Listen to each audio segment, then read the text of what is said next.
Monsieur Michel Lagacé, la campagne électorale tire à sa fin. On est à l'heure des bilans. Quels ont été les points marquants de cette campagne-là, selon vous? Bon, essentiellement, moi, je pense tout ce qui est de l'économie. Les gens veulent entendre parler d'emploi, d'économie. Mais essentiellement, quand je parle des mesures de soutien liées à l'éloignement pour ce qui est des entrepreneurs et des employés, ces gens-là sont contents. Parce qu'effectivement, actuellement, nos entreprises, pour plusieurs, sont plus compétitives avec celles qui sont autour, notamment de Montréal, dans les régions centrales. Donc, dans leur cas, eux, ça leur fait plaisir. Vous avez parlé beaucoup d'emploi, d'économie, les crédits aux régions ressources. Oui. Est-ce que ce sont les aspects que les gens de Rivière-du-Loup-Témiscouata veulent entendre, veulent vraiment entendre sur le terrain? Oui, c'est clair, là, je vous dirais là-dessus, l'économie, l'emploi, et je dirais de l'emploi partout. Parce que actuellement, il y a vraiment un défi d'avoir de l'emploi partout. L'emploi est davantage concentré dans la MRC de Gazou, dans Rivière-du-Loup et au Porto. Et quand on parle notamment du transcontinental, là aussi, les gens veulent parler d'emploi, mais pas uniquement en parler, en avoir. Et dans leur cas, eux, c'est extrêmement important. Quand je vais vers la colonne, la 185-85, là aussi, des défis liés à l'emploi, les gens sont en attente.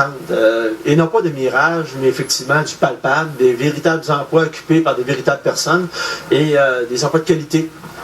Est-ce que vous considérez avoir réussi à tirer votre épingle du jeu dans cette campagne-là? Oui, je pense que oui. Sur des enjeux importants, la 185-85, les mesures de soutien liées à l'éloignement, je pense que là-dessus, les gens reconnaissent que je suis cohérent depuis plusieurs années sur ces enjeux-là. Fait que, effectivement, sur ces deux principaux enjeux-là, puis le fait aussi que, dans mon cas, moi, parce que l'imputabilité, c'est important, j'ai pas eu peur de mettre mon siège en jeu sur ces deux enjeux-là, ces deux priorités de la circonscription-là. Parce que moi, je sais fort bien une chose, c'est la 185-85, elle ne se fait pas. C'est la sécurité des citoyens qui est mise en danger, qui continue à être mise en danger, donc il faut la faire. Et j'ai pris un engagement là-dessus. Puis pour ce qui est des mesures de soutien liées à l'éloignement, vous savez, la pauvreté dans notre circonscription, elle est présente partout.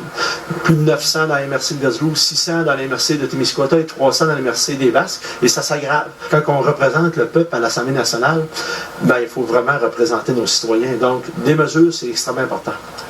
Qu'aimeriez-vous que les gens retiennent de cette campagne-là? C'est votre deuxième campagne électorale. Ben, essentiellement, moi, je pense que d'abord, je suis quelqu'un qui a toujours livré ce qu'il a dit qu'il allait livrer. Que ce soit à la MRC comme CRE ou à l'intérieur de la municipalité de Saint-Cyprien. Fait que ce que je veux que les gens retiennent, c'est que je suis un homme de parole. Et dans mon cas, moi, toutes les organisations qui m'ont essayé dans les dernières années m'ont adopté.